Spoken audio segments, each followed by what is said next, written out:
At one end, you have Mr. Kejriwal, who wants Lakshmi ji and Ganesh ji on the currency notes, but on the other, you have the Prime Minister who ushered in the excellent school in Gujarat. So there seems to be a bit of insecurity on either sides going into Gujarat. No, Preeti, I don't think we should hallucinate about Prime Minister being insecure. And I don't think anybody should equate the two, because as far as schools go and the language of schools, we know what's happened in UP.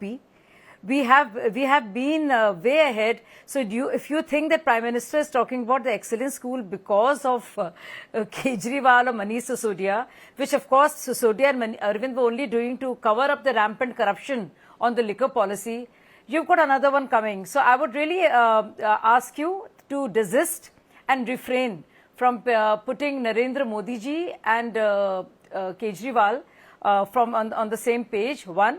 And two, even using language like borrowing from each other's books. If you know about the education model of Gujarat and what's happened in UP and what's been happening all throughout with the national education policy of BJP is concerned, NDA is concerned, you'll be, you'll know better than that. That is not the first time that PM is talking about it. It has been a consistent staple of Prime Minister's vision, even when he was a CM in Gujarat. So just because he mentioned the school, you thinking that he's, it's the first time he's mentioning is, I think you'll have to have another one coming there and some research to be done.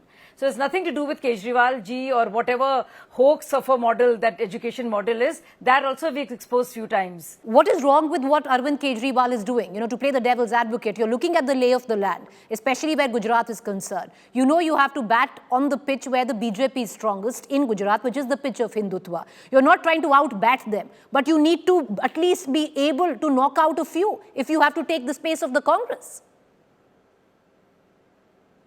Preeti, it makes perfect political sense. At times, many things make political sense. Short term, yes, but long term, maybe no. And as far as the entire democracy or a republic or a nation are concerned, there are few things which are a no-no. See, first, Indonesia has a 20,000 rupee note, which is Lord Ganesha, who there is considered as the god for science, art, and culture. Now, in India, there is also something called a Constitution of India, and it has a preamble. It has a preamble which says a term secular.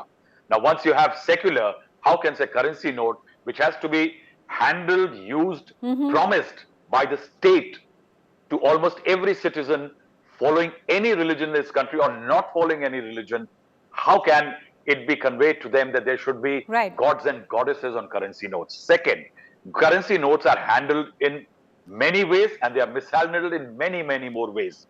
Now, will people like to have, is there logic in having gods and goddesses? Because many an act, the manner in which currency is handled can be construed as insult to the gods and goddesses and hurting the sentiment of certain people.